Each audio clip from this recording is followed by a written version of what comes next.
அனைவருக்கும் வணக்கம். நான் உங்களுடைய ராஜா. அதாவது காதல் காதல்னா என்ன? அதாவது ஒரு சில புத்திசாலி சொல்லுவான்.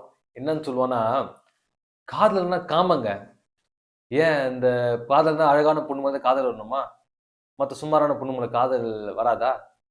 அப்ப காதல்னா காமங்க. அழகு பார்த்தா காதல் வருது. அந்த மாதிரி இது ஒரு பையன், சுமாரான பையங்க. பல் எடுப்பா, கருப்பா, அவன் அம்மால வந்து காதல் வர வேண்டியதானே? ஏன் அந்த பொண்ணுங்க அழகான பையனை பார்த்து காதல் பண்றாளுங்க? அதாவது என்னன்னா, இந்த உலகத்துல படைக்கப்பட்ட அனைவருமே அழகான ஒரு ஒரு ஒரே மாரி இல்லாம, ஒவ்வொரு தோற்றம் அளித்துக் கொண்டிருக்கிறாங்க. அந்த வகையில எல்லாருமே இந்த உலகத்துல அழகுதான். அது அவங்க பார்க்குற விதத்த பொறுத்து இருக்கு. அத தாண்டி ஒரு விஷயம் என்னன்னா, அழகு எதுல இருக்கு? அழகு வந்து எதுல இருக்கு? அழகு வந்து தோற்றத்துல கிடையாது. அவர்களுடைய ஆட்டிட்யூட். அவருடைய ஆட்டிட்யூட்ல இருக்குல்ல. அழகுன்றது ஆட்டிட்யூட்ல தான் இருக்கு. எப்படின்னா, அவங்க பேசுற விதம், அவங்களுடைய உணர்வுகளும், அவங்க நடந்துக்கிற விதம். ஸோ, ஒருத்தர் உதவி செய்றாங்க. அது அழகு இருக்கு. ஒருத்தருக்கு தியானம் பண்றாங்க. 2வது ஒருத்தருக்கு பசிக்கிறவங்களுக்கு உணவை வாங்கி குடுக்குறாங்க. அப்படி அவங்களுடைய செயல்பாடுகள் இருக்கு இல்லையா? அந்த செயல்பாடுகள் தான் அழகு தவிர, அந்த ஆட்டிட்யூட் அதுதான் அழகு. தவிர்த்து தன்னுடைய தோற்றத்துல அழகு கிடையாது. தோற்றத்துல வருவது காதல்னா கேட்டீங்கன்னா, அது ஒரு வகையான காதல் தான். எதுவுமே காதல்ன்றது பொய் கிடையாது. ஏன்னா, யார் மேல எந்த நேரத்துல ஒரு ஸ்பார்க் ஆகும்னு தெரியாது.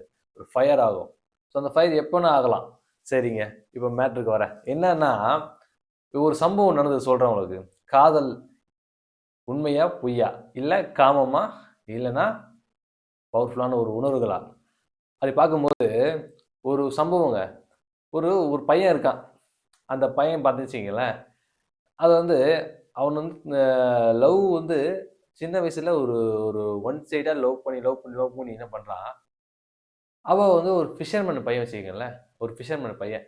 மார்க்கெட்டு அது இப்படி இருக்கிற பையன் வச்சுக்கங்க. இப்போ அவன் லவ் பண்ற பொண்ணு யார் தெரியுமா? பக்கா ஒரு பிராமின் பொண்ணு அது. ஸோ அவங்க வந்து அந்த அவங்களுடைய சங்கீதம் படிக்கிறது, அந்த வார்த்தைகள்லாம் மந்திரங்கள் சொல்றது, அந்த மாதிரி ஒரு ஏறும் பொண்ணு. ஸோ இவங்க ஒரு இடத்துல வந்து ஒரு பாட்டு கிளாஸ் சொல்றாங்க இல்லையா? ஒரு ப சங்கீதம் கத்துக்கிற கிளாஸ்க்கு வந்து இந்த பையன் ஒரு சினிமா பாடல் பாடணும்னு சொல்லிட்டு இவன் ஆசைப்படுறான். ஏன்னா இவன் ஒரு கானா பாடகர். இவன் ஒரு கானா பாடகர். இவன் என்ன பண்றான், ஒரு கோவில் திருவிழால ஒரு பாட்டு வந்து பாடுறத பார்த்துட்டு, இவனுக்கு ஒரு ஸ்பார்க் ஆவுது, ஆசை வருது. நம்மளும் ஸ்டேஜ்ல பாடணும் அப்படின்னு ஆசை வருது. இவன் என்ன பண்றான், சரி உடனே தன் அம்மாட்ட போயிட்டு, "அம்மா நானும் வந்து பாட்டு கத்துக்க போறேன்" அப்படின்னு சொல்றான். சொன்ன உடனே என்ன ஆகுது, சரி அவங்க அம்மா ஆசைப்படுற பையன் கானா பாட்டு போடுவானே, இந்த ஸ்டேஜ்ல போனா நம்மளுக்கு தான் கண்ணுக்கு அழகா இருக்கும். சந்தோஷமா சொல்லிட்டு அவங்க ஆசைப்படுறாங்க. உடனே இம்மீடியட்டா போயிட்டு ஒரு சங்கீதம் கிளாஸ்ல சேர்றான். ஒரு பாட்டு கிளாஸ்ல சேர்றான். சரி முறைப்படி பாட்டு கத்துக்கணும் அப்படின்னு. அங்க போனா சரி க ம ப த நீ சான்னு அப்படின்னு சங்கீதம் வாசிக்கிறாங்க. இத பார்த்த உடனே ஒரு மாரி வந்து ஒரு மாரி ஆகுறான். பேஜார் ஆகுறான் அவன். என்னடா இது நம்ம ஒரு சினிமா பாட்டு கத்துலாம் வந்தா இவன் சரிகம பதனிசா வாசிக்கிறாங்களேன்னு. கிச்சன் அவன் பிளான் பண்றான். சரி செட் ஆகாது கிளம்பிடலாம் சொல்லிட்டான். ஃபீஸ் கட்டானே சரி ஃபீஸ் கட்டுற ஒரு ஒரு ஒரு இந்த மாசம் போவோம் அப்படின்னு போறான். அப்படி போகும்போது அங்கதான் என்ட்ரி. எங்க ஹீரோனுடைய என்ட்ரி. அந்த அம்மா வராங்க. ஜெயஸ்ரீன்னு ஒரு பொண்ணு. ஸோ அவங்க என்ன பண்றாங்க, உள்ள என்ட்ரி ஆகுறாங்க பாட்டு கிளாஸ்ல. ஸோ பாட்டு கிளாஸ் வந்ததுக்கு அப்புறம் ஆச்சு, அந்த பையன் அந்த அந்த பொண்ணு வந்து ஒரு பாட்டு பாடவும், அந்த பொண்ணு அழகான பொண்ணு இல்லையா? இவன் வந்து லோக்கலா சுத்தி இந்த பையனுக்கு அந்த இடத்துல ஒரு அழகான பொண்ணு வந்து, ஒரு பிராமின் பொண்ணு ஒரு பாட்டு பாடவும், அந்த பொண்ணு பாட்டு பாடும்போது ரசிக்கிறான். பார்க்குறான் அந்த பொண்ணோட அந்த செகண்ட்ஸ் ஆகுது. அவன் பாட்டு கிளாஸ் விட்டு நிக்கிறன்ற பையன், அங்க இந்த பொண்ணை பார்த்ததுக்கு அப்புறம் இம்ப்ரெஸ் ஆகுறான். நிக்கிறன்ற பையன் தொடர்ச்சியா அந்த கிளாஸ் போக ஆரம்பிக்கிறான். ஸோ இந்த மாதிரி போக போக போக போக என்ன ஆகுது, ஒரு கடத்தப்ப அந்த பொண்ணு இப்படியே சுத்த ஆரம்பிக்கிறான். அந்த பொண்ணுக்கு இவன் மேல ஒரு ஸ்பார்க் ஆகுது. பட் ஆனால் இந்த பையன் 9th ஸ்டாண்டர்ட், அந்த பொண்ணு 12th ஸ்டாண்டர்ட். ஸோ ஆனா வந்து ஏஜ் வைஸ் பார்க்கும்போது ஓகே. அது கூட ஏஜ் கூட பிரச்சனை வச்சுக்கோங்களேன். இவன் வந்து ஃபாலோ பண்றான். அந்த பொண்ணு வந்து அவாய்ட் பண்ணிட்டு போயிட்டே இருக்கான். ஒரு கட்டத்துக்கு அப்புறம் அந்த பொண்ணுக்கு இவன் லவ் வந்துருச்சுங்க.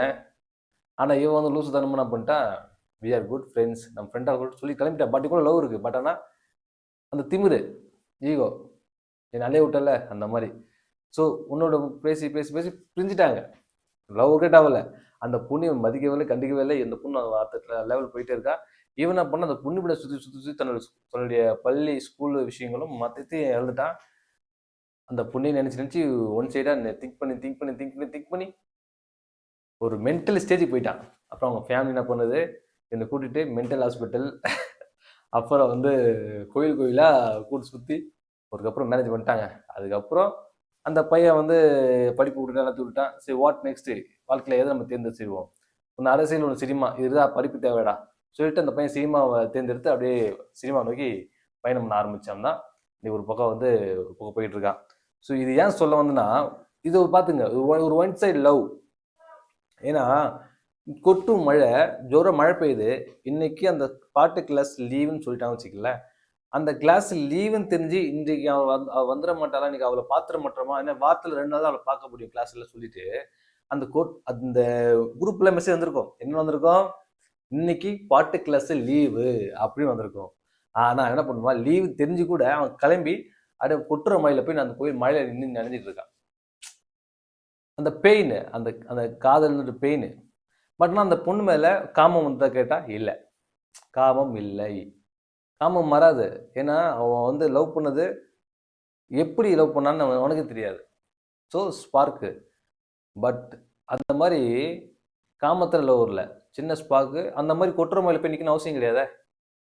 அவள் வரமாட்டேன்னு தெரியும். இன்னைக்கு குரூப்ல போட்டாங்க மெசேஜ், இன்னைக்கு பாட்டு கிளாஸ் லீவு மழை காரணமாக அப்படின்னு. ஸோ இது ஒரு பக்கம் இருக்குதுங்களா. இது தான் இன்னொரு விஷயம் நடந்ததுங்க. அதாவது பெங்களூர் ஒரு 19 வயசு பொண்ணு, ஒரு பையன் என்ன பண்ணுறான், அந்த வெளிமாதுகிட்ட தொடர்ச்சியாக பணம் கொடுத்து போகிறது உண்டு. இவன் இந்த பையனை பண்ணுறான், ஒரு 19 வயசு பொண்ணு, பெங்களூர் பொண்ணு, தன்னுடைய வறுமை காரணமாக, எப்படி தன்னுடைய தாய் மருத்துவமனையில் அதாவது நான் சிந்தனை வேண்டாம், நாமளும் பேசுகிறேன். என்னன்னா, ஒரு ஆஸ்பத்திரியில் அவங்க வந்து அட்மிட் ஆகிருக்கிறாங்க உடம்பு சரியாமல். அந்த பொண்ணு வறுமை காரணமாக வந்து என்ன பண்ணுறா, இந்த சூழல் இந்த மாதிரி அமைஞ்சு போய் விலை மாதுவாக வந்து சென்னைக்கு வந்திருக்கா ஏஜென்ட் மூலிமா. அவங்ககிட்ட இந்த பையன் வந்து ஒரு போயிட்டு தெரியும் சொல்கிற புரியுது, ஒரு உடல் உறவில் ஏற்படுறான். இருக்கும்போது அங்கே அந்த ரூமில் முடிஞ்சதுக்கப்புறம் இந்த பையன் கேட்குறான், ஏன் இவ்வளோ அழகாக இருக்கிற, எதுக்கு இவ்வளோ படிச்சிருக்கிற, எதுக்காக இந்த மாதிரி இருக்கணும் கேட்கும் போது அந்த பொண்ணு சொல்கிறா, இந்த மாதிரி என் தாய் வந்து இந்த மாதிரி நம்ம ஹாஸ்பிட்டலில் இருக்கிறாங்க, நான் அந்த ட்ரீட்மெண்ட்டுக்காக எனக்கு பணம் தேவைப்படுது, ஸோ அதுக்காக சொல்லி அழுக ஆரம்பிக்கிறான். இவன் வருத்தப்படுறான். சரி, ஓகே, முடிஞ்சதுக்கப்புறம் அந்த ஒரு விலையை இருந்தாலும் இந்த பொண்ணு தனிப்பட்ட முறையில் ஒரு ஒரு விலையை, ஒரு அமௌண்ட்டை டிப்ஸாக கொடுத்துட்டு அந்த பொண்ணு நம்பர் வாங்கிட்டு ஏன்னா உதவி கிளம்ப சொல்லிட்டு கிளம்புறான். கிளம்புனதுக்கப்புறம் அந்த பொண்ணு மேலே இவனுக்கு ஸ்பார்க் ஆகுது. என்ன ஸ்பார்க் ஆகுது, காதல் வருது. அந்த பொண்ணுக்கு இவன் மேலே காதல் வந்துருச்சு. எப்படின்னா, எல்லாரும் வருவாங்க, இருப்பாங்க, போவாங்க. பட் ஆனால் இவன் வந்து ஒரு பார்த்துட்டு ஏன் இப்படின்னு சொல்லிட்டு அந்த பொண்ணு ஒரு அனுபவம் பட்டு இப்படி இருக்காத சொல்லிட்டு அந்த பொண்ணுக்கு என்ன உதவி பண்ண தயாராக சொல்லிட்டு கிளம்பிட்டான். ஸோ 2 பேருக்குள்ள அப்பயே ஒரு சின்ன ஸ்பார்க் ஆகி முடிஞ்சிடுச்சு. ஆனால் இவன் எதிரவே இவன் ஃப்ரெண்டு, ஏன்னா 2 பேரும் ஒன்றா போயிருக்காங்க அந்த இடத்துக்கு. இவன் பண்ணி முடிச்சதுக்கப்புறம் அவன் ஃப்ரெண்டு உள்ளே போகிறான், அதையும் அவன் பார்க்குறான். ஆனால் வெளியே உட்காந்துட்டு வந்து ஒரு ஃபீல், அந்த இடத்துல வந்து அதுக்காக போயிருக்காங்க, அது அந்த ஒரு மைண்ட் செட்லேயே இருப்பாங்க இல்லையா. ஸோ ஃபீல் வந்து அந்த ஒரு உணர்வு ஏற்படுது. பட் முடிஞ்சதுக்கப்புறம் மறுநாள் இவன் வீட்டுக்கு வந்துடுறான். அந்த பொண்ணு பெங்களூர் போயிடுறா வச்சுக்கிங்களேன். ஆனால் இந்த பையன் தோணுது, அந்த பொண்ணு மேலே திருமணம் செய்து கொள்ள வேண்டும் என்று தோணுது. அந்த பொண்ணை கல்யாணம் பண்ணிக்க தோணுது. அந்த பொண்ணு பாருங்க, தன்னுடைய அந்த இடத்துல வந்து எப்படி சந்திச்சிருக்காங்க அது தெரியும். அந்த பொண்ணு இவனை ஏத்துக்க மறுக்கிறாள். இவன் வந்து ஏத்துக்கிட்டான் அந்த பொண்ணு, தவறான பொண்ணு தான். பட் அவ தேசி தான், விலை மாது தான். அவ பலருடைய உணர்வில் இருந்திருக்கிறா. நானும் இருந்திருக்கேன், என் கண்ணெதிரே என் நண்பனும் இருந்திருக்கிறான். ஆனால் இவனுக்கு அவள் மீது கொண்ட காதல் அவளை திருமணம் செய்து கொண்டு அவளை கூட வச்சுக்க ஆசைப்படுறான். அந்த பொண்ணு பாருங்க, சாவர வரைக்கும் நான் திருமணம் செய்து கொள்ள மாட்டேன், நான் இப்படி இருந்துற சொல்லிட்டு இவனுக்காக வந்து வெயிட் பண்ணி வாழ்க்கை ஓட்டிட்டு இருக்கேன். பட் ஆனால் இன்ன வரைக்கும் 2 பேருமே வந்து ஒரு ஃபோன் கால் கூட கிடையாது. நம்பரே இவன் டெலிட் பண்ணிட்டான். அவளும் நம்பரை டெலிட் பண்ணிட்டா. ஆனா அந்த லைஃப், அந்த லவ் வந்து எப்பவுமே இருந்துட்டே இருக்கு. ஏதோ ஒரு வகையில் அவள் எங்கேயோ வாட்ச் பண்ணிட்டு இருக்கிறா, இவனும் ஏதோ வகையில் வாட்ச் பண்ணிட்டு இருக்கா. இவன் பார்க்கறது அவளுக்கு தெரியாது, அவள் பார்க்க இவனுக்கு தெரியாது. லைஃப் இப்படி ஓடிட்டு இருக்கு. பட் லவ், ஏன்னா ஒருத்த வந்து அப்படி ஒரு இடத்துல பார்த்துட்டு அவன் திருமணம் செய்வது கொள்ற வரைக்கும் போறானே, அப்ப பார்த்துங்க அந்த லவ்வை. காமமா, காதல் என்பது காமமா இல்ல உணர்வுகளா போப்பானதா? சரிங்க, இன்னொரு சாப்டர் எடுப்போம். இப்ப ஒருத்தன் இருக்கிறாங்க, அந்த ஒரு பொண்ணு என்ன பண்றா, அவர் கல்யாணம் ஆகி ஒரு 14-15 வயசுல ஒரு பையன் இருக்கான். அந்த பையன், அந்த பொண்ணு பண்றா, ஒரு பையன் கூட ரொம்ப ரொம்ப ஒரு சின்ன ஸ்பார்க் ஆகி லவ் வந்துடுது. அவளுக்கு வந்து கணவன் பையன் எல்லாம் இருக்கான். பட் இவன் வந்து ஒரு மொட்டை பையன் மீன்ஸ் எப்படின்னா கண்ணி கழியாத கல்யாணம் ஆகாத ஒரு பையன். ஸோ இவங்களுக்குள்ள ஒரு ஒரு ஸ்பார்க் ஆகுது, ஒரு லவ் வருது. ஸோ அந்த பொண்ணு வந்து எல்லாத்தையும் வந்து கல்யாணம் ஆகி திருமணம் ஆகி குழந்தை பெற்று எல்லாத்தையும் வந்து ஒரு ஒரு குறிப்பிட்ட ஸ்டேஜ் தாண்டிட்டான். பட் இந்த பையன் எதுவுமே வந்து தாண்டலை. இந்த பையன் வந்து ஃப்ரெஷ்ஷாக இருக்கிறான். ஸோ தப்பா தெரியாது, ஃப்ரெஷ்ஷாக இருக்கு. இந்த பையன் வந்து இப்படி இருக்கான், தெளிவாக இருக்கிறான், எதுவும் பண்ணிக்காம ஒரு கண்ணி கழியாம பையன் வந்து இருக்கான். ஸோ இந்த வகையில் இந்த பையனுடைய மனநிலை எப்படி இருக்குன்னா, அவ எல்லாம் வந்து ஒரு ஸ்டேஜ் தாண்டிட்டா. பட் கல்யாணமே ஆகாம காத்து இருக்கிறான். எப்படி காத்திருக்கிறான்னா, இந்த பெண் வந்து இன்னும் எத்தனை காலம் வாழணும், இப்போ 35 இயர்ஸ் 36 இயர்ஸ் அவர் வந்து வாழ்ந்துட்டா, திருமணமாகி குழந்தை பேர்த்து வாழ்ந்துட்டா. பட் இந்த பையன் வந்து ஒரு ஒரு 28 29 32, பட் இவங்க ஏஜ் அதிகமாக கூட இருக்கலாம். பட் அந்த பொண்ணு வாழ்ந்து முடிச்சு வர வரைக்கும் இவன் இந்த பையன் தன்னுடைய லட்சியத்தை நோக்கி பயணம் பண்ணிட்டு இருப்பான். அவ வாழ்ந்து முடிச்சு வந்ததுக்கு பிறகு அவ 60 வயசு கிளவியா இருந்தாலும் பரவாயில்ல, அவன் 70 வயசு இன்னும் கிளவியா இருந்தாலும் பரவாயில்ல, ஆனால் கடைசி வாழுங்காலங்களிலே 2 பேரும் சேர்ந்து வாழலாம், ஒன்னா இருக்கலாம். செக்ஷுவல் லைஃப் கிடையாதுங்க, கூட இருந்தாலும் போதும், அது தாட்டோட எப்போதும் ஏற்றுக்க மனநிலையில தயாரா வச்சுக்கிட்டு இவன் கல்யாணமே பண்ணிக்காம அந்த பொண்ணுக்காக எத்தனை வருஷம் காத்து இருக்கிற நினைக்கிறான்ல. இது காமமா? இது காமமா? கிடையாது, உணர்வுகள், பவர்ஃபுல்லான லவ். ஸோ இதுதான் வந்து சேரன் சார் எனக்கு ஒரு நாள் போன ஒரு வீடியோவில் சொல்லியிருப்பேன் நான். சேரன் சினிமாவோட சொல்லியிருப்பாரு, அது காதல் அங்கே கள்ள காதல் நல்ல காதல். காதல்னாவே காதல் தான். அது காதல் எப்போனா யார் பண்ணாலும் எப்போனா வரும், எப்போனும் பண்ணலாம்.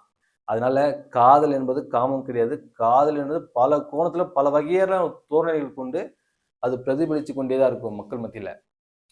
அது எல்லா அனைத்து ஜீவராசிகளும் மென்ஷன் பண்ற காரணம் என்னன்னா, காதல் அந்த அளவுக்கு ஒரு அதுதான் இந்த உலகத்தை இயக்கிட்டு இருக்கு. இப்ப ஒருத்தன் வந்து லட்சத்துக்கு பயணம் பண்ணிட்டு வச்சுங்களேன், அந்த ஏதோ வகையில ஒரு பொண்ணு வந்து ஒரு கருவியா வந்து செயல்பட்டு இருப்பா. எப்படின்னா, ஒருத்தன் ஒரு ஒரு ஏதோ ஒரு வேலை பண்ணிட்டு இருப்பான். இந்த பொண்ணுக்கு ஏதோ திரைத்துறையில அந்த பொண்ணு ஒரு சாதனை பண்ணி ஆசைப்பட்டிருப்பா. எப்படின்னா ஒரு டேரக்டராகவும் ஆசைப்பட்டிருக்கலாம். ஸோ இவன் என்ன பண்ணுவான், அவனுக்கு பெருசு அவனை இவனால வந்து நினைச்ச எது வேணாலும் சாதிக்க முடியும். சோம்பேறித்தனமா சுத்திக்கிட்டு டைம் பாஸ் பண்ணிக்கிட்டு சுத்திட்டு இருப்பான். ஆனா அந்த பொண்ணுடைய ஆசையை, அந்த பொண்ணோட பேர் கொண்ட காதலுக்காக அந்த பொண்ணுடைய ஆசை நிறைவேற்றுறதுக்காக போயிட்டு இருப்பான். பட் இவன் வந்து ஒரு காலகட்டத்துக்கு அப்புறம் வந்து வெளியே போயிட்டு இருப்பா, அவுட் ஆஃப் செஷன், அவுட் ஆயிட்டா. பட் ஆனா இந்த பொண்ணுக்காக வேலை செஞ்சோம். பட் இப்போ இந்த பொண்ணு போயிட்டா. பட் இந்த இடத்துல அவன் இருக்கான். இதே இதே வந்து திரைத்துறையில சாதிக்காத இருக்கான். காரணம் என்ன, இந்த பிரபஞ்சம் இவ வந்து அடுத்த கட்டத்துக்கு போன பெண் வந்து ஒரு கருவியாக இருக்கிறா. இந்த மாதிரி பல வகையில பல கோணத்துல பல பெண்கள் பல லட்சத்துக்கு ஒரு கருவியாக செயல்பட்டு இருக்காங்க. பட் அந்த லட்சத்திற்கு பயணம் பண்ணி அவன் ஜெயிச்சிருவான். பட் அந்த கருவி அங்க இருக்காது எல்லார் வாழ்விலும். பட் ஒரு சில வாழ்க்கையில அது இருக்கக்கூடாது. அது புரிஞ்சு கொண்டு இன்னும் அந்த கருவி தன்னோட பயணிச்சு கொண்டு இருந்தான்னு வச்சுக்கீங்க, இன்னும் பல கோணத்தில் பல வகையில் பல வெற்றியை சாதிக்க முடியும். ஏன்னா காதல், லவ் என்பது மிகப்பெரிய ஒரு பொக்கிஷம். அது உணர்வுகளை சேர்ந்தது, காமத்தை சேர்ந்தது அல்ல. காமத்தையோடு கலக்கும் போது இன்னும் பவர்ஃபுல்லா மாறும். எப்படின்னா, ஒரு காதல், ஒரு பெண் வந்து ஒரு பையனை காதலிக்கிறான், 2 பேரும் ஒருத்தர் ரொம்ப விரும்புறாங்க அப்படின்னா, இந்த காதலுடைய அதிகம் வாழ்க்கையில வளர வளர வளர வளர ஒவ்வொரு நாள் வளரும். அது வளர வளர வளர பேச பேச பேச ஒரு கடத்துக்கு அப்புறம் வந்து அது ஒன்று எதிர்பார்க்கும், லவ். அந்த லவ் வந்து காமமா மாறும். அந்த காமம் வந்து இவங்களோட கலந்து இன்னும் இன்னும் பூஸ்பமா மாறும். இன்னும் பல மடங்கு அந்த காதல் வந்து பெருசாகும். ஸோ அது இன்னும் அவங்களை அடுத்த கடத்து கொண்டு போவதுக்கான ஒரு சூழ்நிலை. அது சிலர் வந்து கட்டுப்படுத்தி கொண்டு இருப்பாங்க. ஏன்னா தன்னுடைய ஃபேமிலி அனலைஸ் பண்ணுறது, இல்லை இன்னொரு விஷயம், இவனோட இன்னும் கலந்துட்டாக்கா வந்து நம்ம சப்போஸ் நம்மளுக்கு இவனை விட்டு பெரிய சூழ்நிலை வரும்போது பிரிய வேண்டிய சூழ்நிலை ஏற்படும். இந்த மாதிரி வந்து பல கோணத்தில் பல வகையில் யோசிக்கிறது உண்டு பலரும். ஸோ அந்த வகையில் இன்னும் நம்ம டீட்டெயிலாக சொல்லலாம். பட் இது வந்து மீடியா, அதனால நான் டீட்டெயிலாக உள்ள இறங்கல. தன்னிட்டு முள்ள உங்களுக்கு கால் பண்ணி நான் சொல்கிறேன், தப்பு இல்லை. அந்த வகையில் வந்து காதல் என்பது இப்படிதாங்க. எல்லா வகையும் பல கோணத்தில் பல காதல்கள் இருக்கிறது, சரிங்களா? அதனால் இப்போ எக்ஸாம்பிள் இன்னொன்று விஷயம் சொன்னீங்க, பட்ரோஸ். இந்த ஒரு ரோஸ் பிங்க் இருக்கு, ஒரு ஒயிட் கலர் இருக்கு. இந்த ஒயிட்டும் பிங்க்கும் சேர மாட்டேன் சொல்லுதா? பட்ரோஸ் அந்த செடியில் நீங்கள் எக்ஸாம்பிள் சொல்கிறேன், அந்த செடியை வந்து அந்த பூவும் அந்த வேறையும் இது வேறையும் ஒன்று கனெக்ட் பண்ணிங்கன்னா ரெண்டும் சேர்ந்து ஒரு கலர் வரும். ஸோ அதான் லவ். இதோட எதுவும் சேர மாட்டேன்னு சொல்லாது. நீ யாரை இதை எக்ஸாம்பிள் எதை பண்ணா இது எதை அடிப்பட்டது நான் சொல்கிறேன்னு கேட்டிங்கன்னா, கேஸ்ட் சேர்ந்தா கலர் புதுமையான கலர் ஒரு விஷயம் உருவாகும் தவிர ஏன் சேரமானு சொல்லுதா? ஏன் புதுசாக ஒரு விஷயம் கிரியேட் ரீப்ரொடக்ஷன் ஆகாதா? அப்படிலாம் கிடையாதுங்க. காதல் வந்துட்டாவே எங்கே எப்போ எப்படி யார் வேணும்னாலும் சேரும், சேராமல் இருக்க வாய்ப்பே இல்லை. அதனால காதல் என்பது காமம் இல்லை. காதல் என்பது உணர்வுகளை சேர்ந்தது, உயிருடன் கலந்தது. அது ஒரு பாட்டு ரொம்ப பிடிக்குங்க. ரகசியமானது காதல், மிக மிக ரகசியமானது காதல், முகவரி சொல்லாமல் முகம் தன்னை மறைக்கும், ஒரு தலையாகவும் சுகம் அனுபவிக்கும், சுவாரஸ்யமானது காதல், மிக மிக சுவாரஸ்யமானது. அதே போல என்னன்னா, இவனுக்கு ஒரு கல்யாணம் ஆகி ஒரு பசங்க இருப்பாங்க, ரெண்டு பசங்க இருக்கா வச்சுக்கீங்களேன். அதே போல் வீட்டுக்கு மனைவிக்கு தெரியாமல் வேற ஒரு இடத்துல இதே போல் ஒரு மனைவியும் குழந்தையும் வேற ஒரு இடத்துல வீடு எடுத்து தங்க வச்சு வாழ்ந்துட்டு இருப்பாரு. அப்போ இது என்ன காதலா காமமா? காத்துக்குங்க. அந்த வீடை எடுத்து வச்சு தங்கியிருக்காங்க இல்லையா, அந்த பெண்ணுக்கு தெரியும் ஆல்ரெடி இவர் கல்யாணம் ஆகி பசங்க இருக்காங்க, தெரியும். தெரிஞ்சு இருந்தும் அந்த பொண்ணு அழகா இருப்பா, சொத்து சுகம் எல்லாமே இருக்கும். பட் இவனை ஏன் ஏற்றுக்கிட்டான்? இவர் பசங்க இவ்வளோ பயங்கர தன்னுடைய மனைவி மேலே காதலுக்கும் தன்னுடைய பசங்க மேலே பயங்கர உயிர் வச்சிருப்பாங்க. ஆனால் இவருக்கு அவங்களுக்கு காதல் ஒரு லவ் இருக்கும். அதுதாங்க அந்த காதல். இது காமமா காதலா? காதல். ஏன்னா அவங்கள்ட்ட எல்லாமே இருக்கு. இவரை விட பெட்டராகவே ஒருத்தனை பார்த்து திருமணம் செய்து வாழலாம். இன்னொருத்தர் மனைவியும் தெரிஞ்சு அவங்களோட பசங்களுக்கு தெரிஞ்சு தன்னுடைய இவரு அப்படி தெரிஞ்சு அந்த அது சில பேர் வந்து என்னன்னா இப்படி விஷயத்த இருக்கிறதே சொல்ல மாட்டாங்க, காட்டிக்க மாட்டாங்க. 40 years 50 years வாழ்ந்தே முடிச்சிருவாங்க. ஸோ என்னன்னா இப்படியும் வகையான ஒரு காதல்லாம் இருக்குது. அதனால காதல் என்றாலே காதல் தான் அது, சரிங்களா? காதலோட கலந்தது தான் காமம். இல்லை, காதலுக்குள்ள காமம் இருப்பது அது சரி. புரியுதா உங்களுக்கு? காதலுக்குள்ள காமம் இருப்பது சரி. அந்த காதல் காமம் இருந்தால் தான் அது காதலா இன்னும் அழகு பிரதிபலிக்கும். அது அழகாக அந்த காதலுக்கு உயிர் கூடும், உயிரோட்டம் கூடும். ஸோ அதனால் லவ் பேர்ட்ஸ் எடுத்துக்கங்களேன். லவ் பேர்ட்ஸ் லவ் பண்ணிகிட்டே இருக்கும். அதோடைய கனெக்டிவிட்டி எப்படி இருக்குன்னு பாருங்க. அதுதான் ஒன்று இறந்துச்சுன்னா அதுவும் இன்னொன்று இறந்துடும். அதுதாங்க லவ், காதல். ஸோ காதல் சுவாரஸ்யம் என்னன்னா காத்து இருக்கிறது, வெயிட் பண்ணுறது. சிலர் வந்து காதல் வச்சுட்டு இருப்பாங்க. சொல்கிறேன் ஒரு கூத்து ஒன்று. காதல் வச்சுட்டு இருப்பாங்க, இவனை வெயிட் பண்ண முடியாது. சடன் பார்த்தா அவன் படிச்சுட்டு இருப்பான், இவன் வந்து வெயிட் பண்ணிட்டு படிக்காமல் இருக்கலாம், வெயிட் பண்ணிட்டு இருப்பான். அவன் படிச்சு முடிச்சுட்டான், அதுக்கு அடுத்து பொண்ணு வெயிட் பண்ணிட்டு இருப்பான். ஆனால் இவளால் முடியாது, வேற ஒருத்தர் கல்யாணம் பண்ணிடுவான். அதே போல் அவனை பையனை வச்சுக்கலாம், அதே போல் அவனும் வந்து அப்படிதான். அந்த காமத்துக்காக காத்திருக்க முடியாம வேற ஒரு திருமணம் செய்து கொள்றாங்க இல்லையா? ஸோ இதெல்லாம் வந்து காதல் கொண்டு வராதீங்க. அது காமத்தோட பழகுறது, காமத்துக்காக பழகுறது. உண்மையான காதல் கண்டிப்பாக காத்திருப்பாங்க. காமத்தெல்லாம் ஒரு விஷயமா மேல எடுத்துக்காம தூக்கி வச்சுட்டு காத்திருப்பாங்க. எத்தனை வருஷம் ஆனாலும் சரி, உனக்காக நான் காத்திருக்கிறேன் அப்படின்னு காத்திருப்பாங்க. That is the love. அதுதான் காதல். அந்த மாதிரி காதலாம் கிடைக்க ரொம்ப ரொம்ப ரொம்ப கஷ்டம். காத்திருக்கிறது காதலுக்கு மிக மிக மிக மிக அது ஒரு பவர். அந்த வகையில் எல்லாருக்கும் வந்து என்னுடைய நன்றி தெரிவிச்சுக்கிறேன். காதலிங்க, காதல் தான். அது வள்ளி கூட சுகமாக தான் இருக்கும். அது அனுபவிச்சு பாருங்க, அனுபவிச்சிருப்பீங்க. யாரும் அனுபவிக்காத ஆளே கிடையாது சொல்கிறேன். அது ஜாலியாக இருக்கும். பட் காத்துருங்க, வெயிட் பண்ணுங்க. உண்மையாக காதலிச்சவங்க கண்டிப்பாக உங்களை விட்டு போக மாட்டாங்க.